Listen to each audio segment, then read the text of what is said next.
There's a school of thought in history called Great Man History. The general idea is that over the course of history, periodically these individuals pop up who have outsized impact on the course of events. Oftentimes these people have impressive characters and interesting personalities, and they are involved in some of these tipping point events that change the course of history. Think Julius Caesar, Alexander the Great, Muhammad. These are people who tend to turn up at these crossroads moments of history and are involved in these huge decision points that lead to massive changes in the way that the world works. And because these people are often involved in these massive events that are of huge importance, and because they tend to have very interesting personalities and sort of larger than life character traits, when people were studying history in the past, they tended to focus on these individuals. One, it makes history a little bit more interesting when you're involving these characters and these personalities. Two, oftentimes you can draw direct connections from one great man or great woman to the next. It makes history a little bit more digestible. So you could talk about Socrates and then Plato and then Aristotle and then Alexander the Great and then Alexander the Great's generals and then so on and so forth. You get to Cleopatra, so on and so forth. You get to Julius Caesar, and before you know it, you're caught up with history, right? So this great man history was generally the way that history was told for a very long time. Now, within the last couple of decades, the last century or so, most serious historians now go the other way. They tend to focus on the larger, big picture events and trends that are happening that are influencing these characters. And they also believe that by only focusing on a handful of quote unquote important individuals in history, you're not doing justice to the way that actual people, actual ordinary people lived and had an impact on history over time. The idea of this recent trend in the study of history is to ask these larger contextual questions like, what are the big picture economic forces that are at play? How does larger trends over hundreds of years that are impacting climate have an impact on individuals?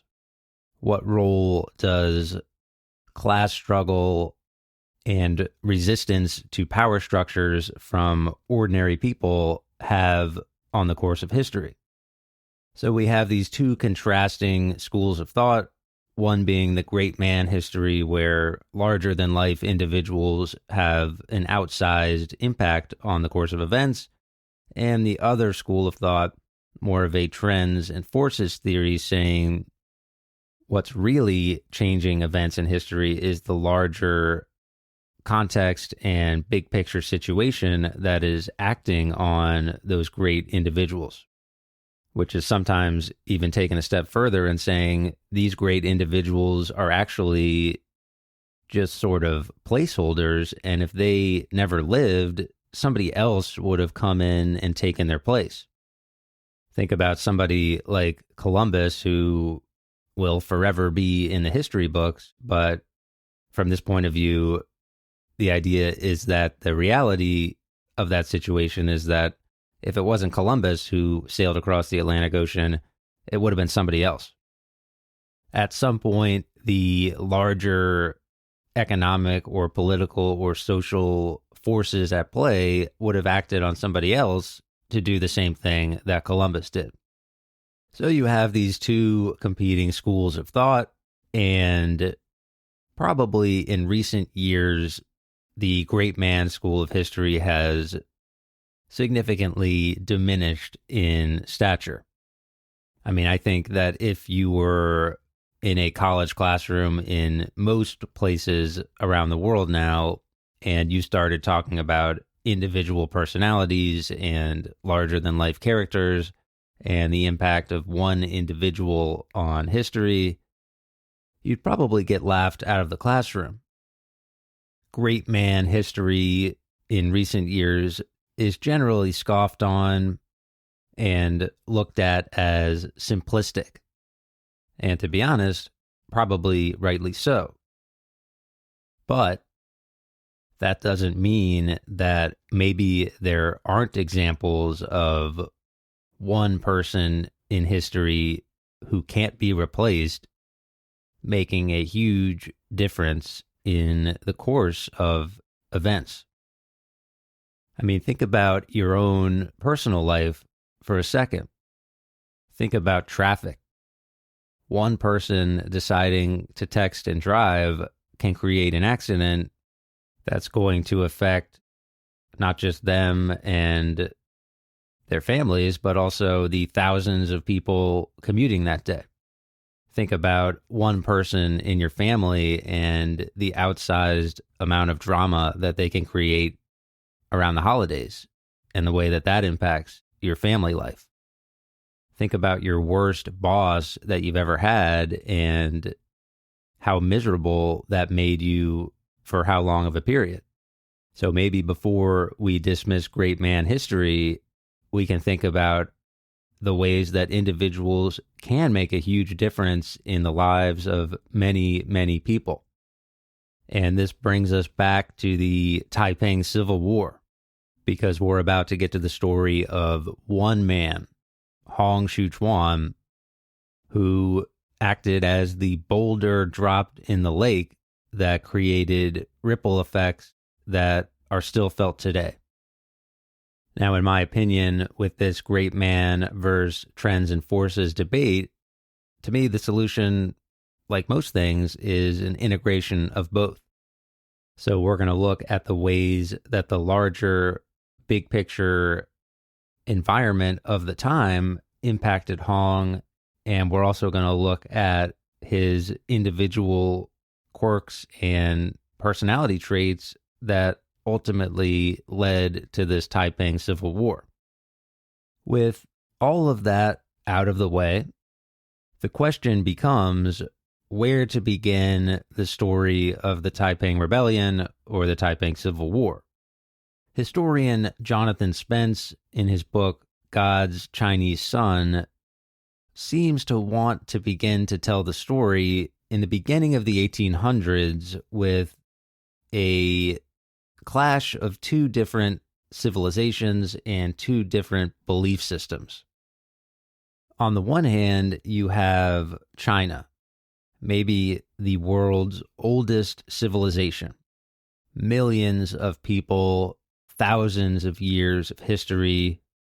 And like we said in the previous episode, China is not a monolith, meaning there are tons of different cultures and belief systems that are competing with each other, sometimes integrating with each other, and acting on different forces, pulling different strings throughout history. Historian Jonathan Spence argues that on the one hand, you could trace the belief system, the bizarre belief system of Hong Xiuquan, firstly to the history of this Chinese thought. If you wanted to, you could go all the way back to what's called Zoroastrianism, maybe the world's first religion, which centers around this apocalyptic and constant battle between good and evil. You mix this with Confucianism and later forms of syncretic Taoist and Buddhist thought, mix that with ancient Chinese lore and mythology, and all of that stuff is going to be acting on Hong Xiuquan, but only after it mixes with Western influence, believe it or not, from the Protestant Reformation during this imperialist time period. So this mixing and blending of these two contrasting cultures is where historian Jonathan Spence begins his tale. The next logical question, of course, is where is this mixing of these different cultures and belief systems actually happening? And the answer to this question is the city of Canton, close to modern-day Hong Kong in China. It was a port city in the early 1800s and basically the only place or one of a few places that Western countries like Britain and France were allowed to trade with the Chinese. If you've ever seen the HBO show Deadwood, I think that's a great comparison point for what this city of Canton, and in particular, what this factory district in Canton was like, where all of the trade was happening. Europeans are obviously motivated during this imperialism timeframe to go to these places in Asia, induce them in whatever ways possible to trade. A lot of this is powered by the Industrial Revolution and the changing economic systems that are at play. A lot of this is motivated by cultural and religious factors that we're about to get into. But the idea is that the Chinese really have no choice but to continue getting themselves involved in this economic game, and cities like the factory district in Canton began to pop up. And these places are basically mini civilizations with everything you might need. They are trade hubs where the law might be one or two steps behind the profit motives and the exchange of goods and ideas. This factory district in Canton has everything you might need. It has theater, drugs, factories producing things, offices, apartments, dining areas, pleasure boats on the river, multiple countries present, British, French, Americans, Chinese, Europeans of all sorts. Over time, they developed this version of English that is sort of just mishmash so that all of these different cultures can understand each other.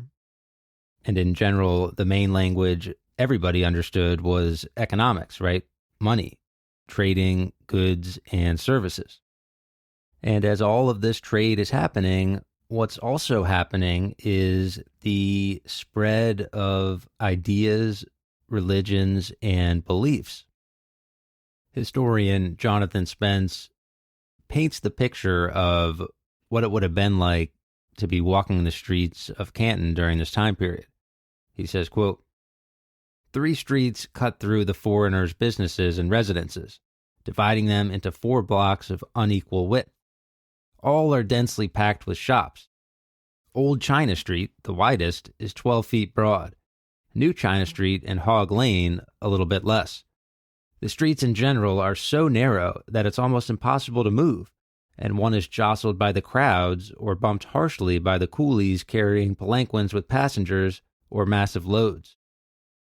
Buddhist nuns with shaven heads, Taoist and Buddhist priests, rat catchers with a dozen or more of their captured prey dangling in rows from bamboo poles, fortune tellers, itinerant doctors, money changers, sellers of the finest fighting crickets that have been collected from the hills outside the town, all join the throng.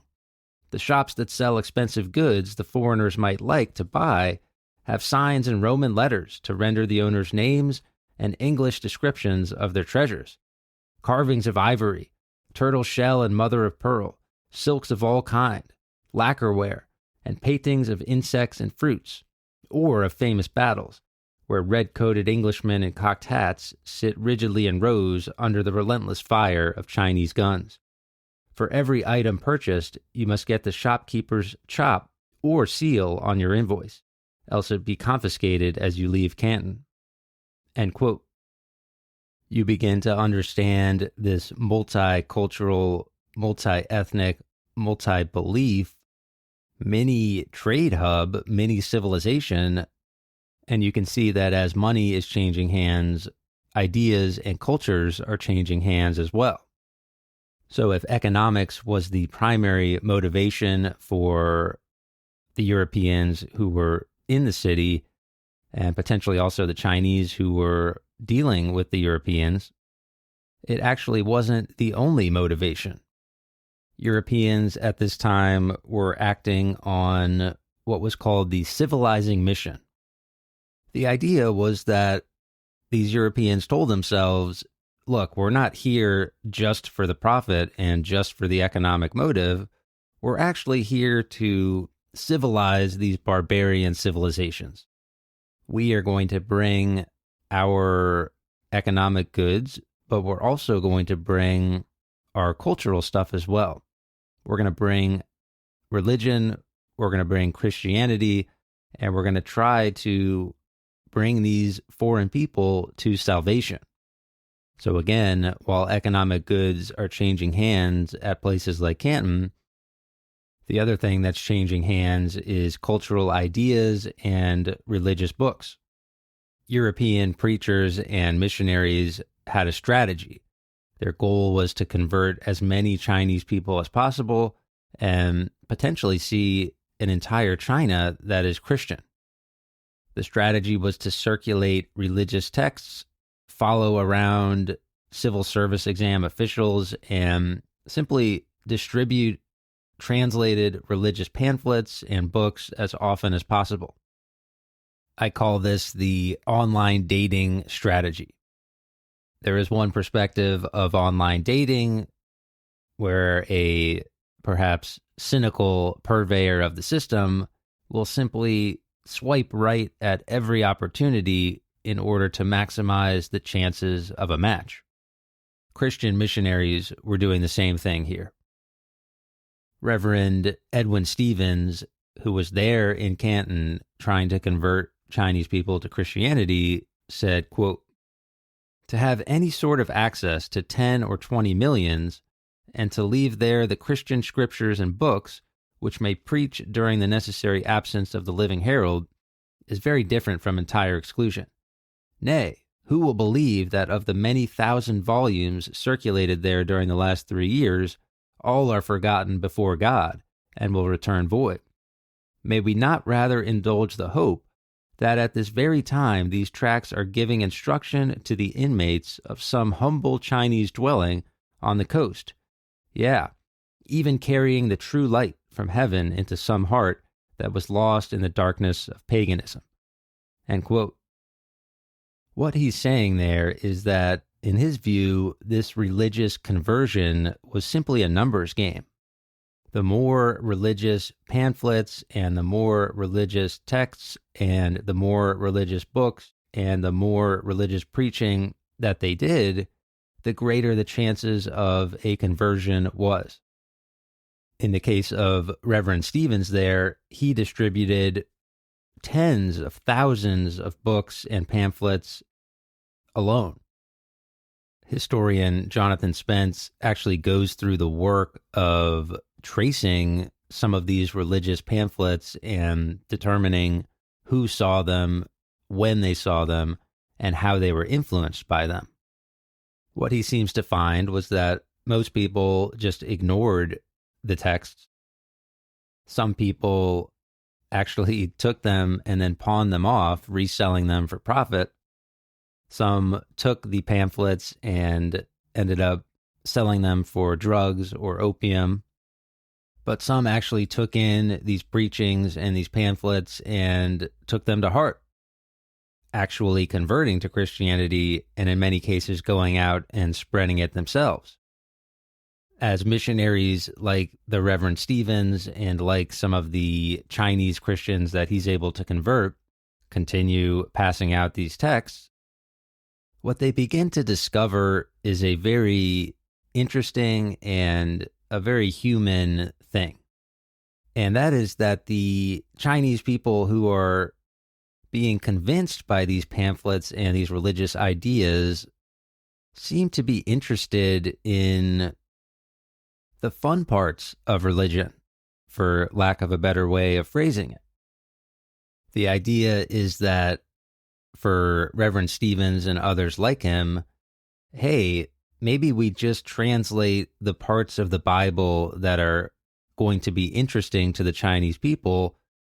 That way we get their foot in the door and potentially later on, we can give them the rest of the scripture and the rest of the story. Remember that paper is at a premium at this time in history. Printing costs a lot of money. And the reality is that the Christians have to pick and choose what parts of the Bible they're going to be translating and presenting to these potential Chinese converts. So first of all, what they find is that these apocalyptic and interesting narrative stories that you often find in the Old Testament tend to be pretty interesting. So why not translate those and present them? Another thing that they find is if they just tweak the story a little bit here and there to make it more presentable to the Chinese, then they might have a greater chance of successful conversion. For example, historian Jonathan Spence looks at a book that had circulated in China before European involvement called the Jade Record, which is a intense mix of Buddhist, Taoist, Confucian, and maybe some Chinese mythology and other religious traditions and cultures. But the focus of it tends to be on reward and punishment, good and evil, and apocalyptic views of the world. The reality is that this seemed to be appealing for people reading it, but as Jonathan Spence argues, it may have just been the prevailing reality of the time. He says, quote, "The Canton authorities execute hundreds of their people for violent crimes each year, and both these killers and their victims must face judgment once again in the courts below the earth." End quote. So in this violent world of these clashing cultures and traditions, the apocalyptic millenarian belief system seems to be appealing. So for Christian missionaries, they began to work this into their religious translations, and they began to tell apocalyptic and divine judgment types of stories, like the story of Noah's Ark or Sodom and Gomorrah.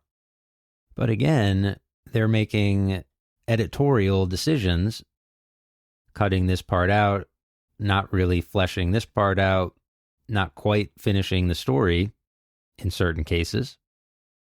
From a religious theology perspective, a Christian theology perspective, these texts are incomplete. They are translated in a way to help Chinese people understand. Sometimes the actual content is changed completely. In a sense, it is simply cultural syncretism. These translated texts are becoming a mixture of Chinese culture, Chinese belief systems, Christian theology, and Christian missionaries are doing whatever they can to get these writings into the eyes, into the ears of Chinese people. And for the most part, Christian missionaries felt completely justified in their belief that they were doing the right thing. Remember the context of the time, imperialism, the civilizing mission, the idea that Europeans were going to bring justice and peace and law and order and religion to these barbaric peoples in Asia or maybe Africa or maybe the Americas, right? Reverend Edwin Stevens said, quote, "We have a more sure mandate to preach the gospel in all the world than the monarch of China can plead for his title to the throne. By what right are the millions of China excluded from the knowledge of Christianity? They are most unjustly deprived of even an opportunity to make themselves happy for time and for eternity, by an authority which is usurped, but which they cannot resist. And there have been from age to age idolaters, and are so still, cut off with their own consent from that which makes life a blessing. Against such spiritual tyranny over men's conscience and rebellion against high heaven, I protest. And if we take upon ourselves the consequences of governmental vengeance, who will say that we do wrong to any man?" End quote. Stevens there, in no uncertain terms, is saying, perhaps ironically, that he has the mandate of heaven to convert as many Chinese people to Christianity as possible, and he is completely justified to do it in any way he sees fit. If that means cutting a corner here and there, if that means leaving parts of the story of the Bible out, if that means exaggerating the importance of some of these apocalyptic tales, if that means editing a line here or there to make the story more appealing to Chinese, then he has the right to do it. And when you multiply this line of thinking by the thousands, tens of thousands maybe, of Europeans presenting their own versions of Christianity throughout China, you have all sorts of religious texts and religious beliefs and religious mixing that's going on during this time period. Again, the goal was the civilizing mission and to get this stuff in the hands of as many Chinese people as possible. Eventually, as these texts were moved from person to person, translated and retranslated, spread far and wide, they would get in front of a man who would eventually become Hong Xiuquan. He would take what he learned from these texts, mix it with his own attitudes, beliefs, and upbringing, create his own pseudo version of Christianity, and change China and the world forever. And you can't help but wonder, with the benefit of hindsight, if you could take some of these Christian missionaries and ask them much later on, after the Taiping Civil War, about the civilizing mission and the spread of Christianity in China. If you asked them, was it worth it? What would they say?